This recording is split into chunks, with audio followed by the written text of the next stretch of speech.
told yourself you were done. You said it out loud or you said it in your head. You were going to put the phone down, sleep, wake up rested, not do this to yourself again. 20 minutes later, you're still scrolling, and what you're scrolling is not making you feel better. You know this. You have known this for years. You are reading about disasters, wars, diseases, failed relationships between people you have never met.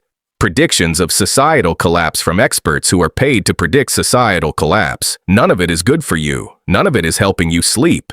You keep scrolling anyway. There is a name for this, and there is a reason for it. And once you understand the reason, the whole thing looks different, because you have not been failing at self-control. You have not been weaker than the version of you that gave up sugar or started running. Your brain has been doing exactly what it was built to do. To understand why your phone at 11 at night feels like a magnet, you need to go back 300,000 years. Not to prison basements or newspaper columns. To grass. For most of human history, your ancestors' brains had one job that mattered above almost every other job: not finding food, not finding partners, not building anything, detecting threats. If your ancestor missed a piece of good news, a berry bush over the hill, a chance to nap in the sun, the cost was small. A missed opportunity, life continued. If your ancestor missed a piece of bad news, a predator in the grass, a rival tribe approaching, a shift in the weather that meant food would soon be gone, the cost was death.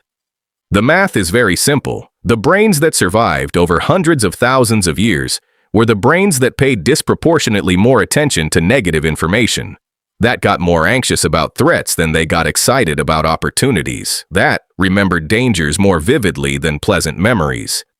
Not because pessimism was a virtue, because it was survivable. Psychologists have a name for this pattern: negativity bias. It has been documented, in study after study, across cultures and demographics, for more than 50 years. You pay more attention to negative information than positive. You remember it more vividly.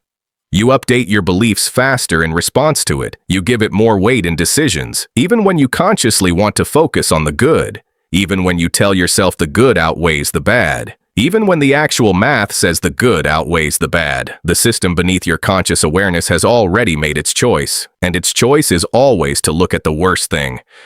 For most of human history, this system worked because negative information was rare. Threats happened, but not constantly, not in your face, not delivered to you fresh every 30 seconds by a screen designed to keep you looking. Then a new technology arrived. First newspapers, then radio, then television, and finally the algorithmic content feeds we live inside now. And every step of that evolution optimized for the same thing: your attention. Here is what modern media companies discovered. Through decades of research, and then through decades of watching users click, people say they want more positive news, then they click on the negative news anyway. In 2014, political scientists Mark Trussler and Stuart Soroka ran an experiment where they gave participants a chance to select which news stories they wanted to read. Then they measured what people actually chose, versus what those same people said afterward they preferred. The gap was enormous. Participants overwhelmingly selected negative headlines, and then, when asked afterward, said the media should focus on more positive stories. They knew what was good for them. They kept doing the opposite, because the ancient system beneath their conscious preference was still running, and it was still optimized for the world where paying attention to threats kept you alive.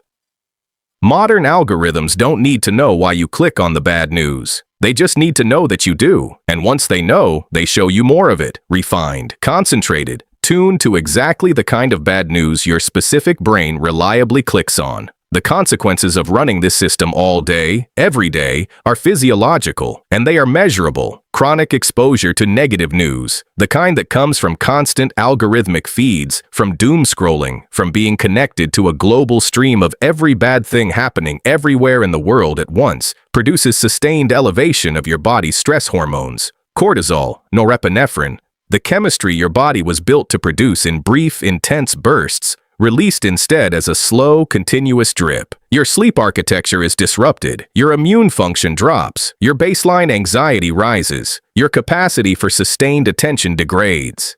Your sense of the world is fundamentally survivable. The quiet background assumption that most humans throughout history walked around with gets worn away.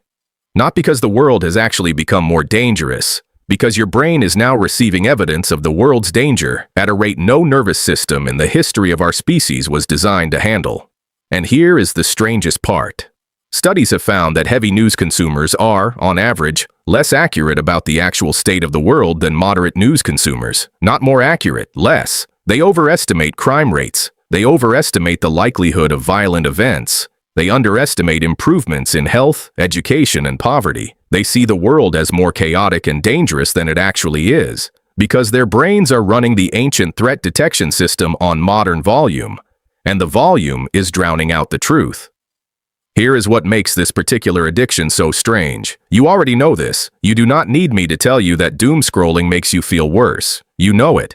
You have known it for years. You have probably tried at some point to cut back. Delete an app, set a screen time limit, read the news only in the morning. Most of those attempts have failed. Not because you are weak, because you are trying to fight a survival system with willpower. The Reuters Institute has been tracking global news consumption for the last decade, and in the last few years, they have started documenting something new, a phenomenon they call news avoidance. More and more people across dozens of countries are actively avoiding news, not because they don't care about the world, because they can no longer tolerate what happens to their bodies when they engage with it. The rate of self-reported news avoidance is at record highs, and climbing. We are becoming a species that knows the news is hurting us and cannot look away. Think about how strange that is. You are watching your own species, including yourself, engage in a behavior that everyone involved knows produces harm, and you are unable to organize, individually or collectively, a decisive stop to it. That is not what a well-functioning system looks like. That is what a hijacked one looks like. This is not a moral failing. It is a species stuck between an evolutionary inheritance and a technology designed to exploit it. Between an ancient system that was calibrated for one kind of world and a modern environment that shows that system exactly what it was calibrated to look at a rate it was never calibrated to receive. The system isn't broken. You are not broken. The environment is what's broken, deliberately. So here is what this leaves you with. You will pick up your phone tonight or tomorrow morning, almost certainly within the next few hours. You are not going to defeat the system your brain has been running for 300,000 years by deciding to be more disciplined. But you can do something else. You can start noticing what you're actually feeding. Every time you scroll, you are feeding a specific system inside yourself.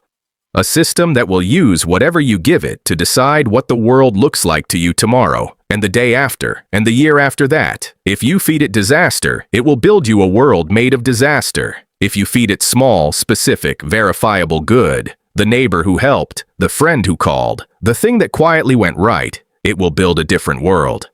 Not because either world is more true, because you have chosen which one to live in. The question isn't whether you'll open your phone tonight, it's what you'll feed.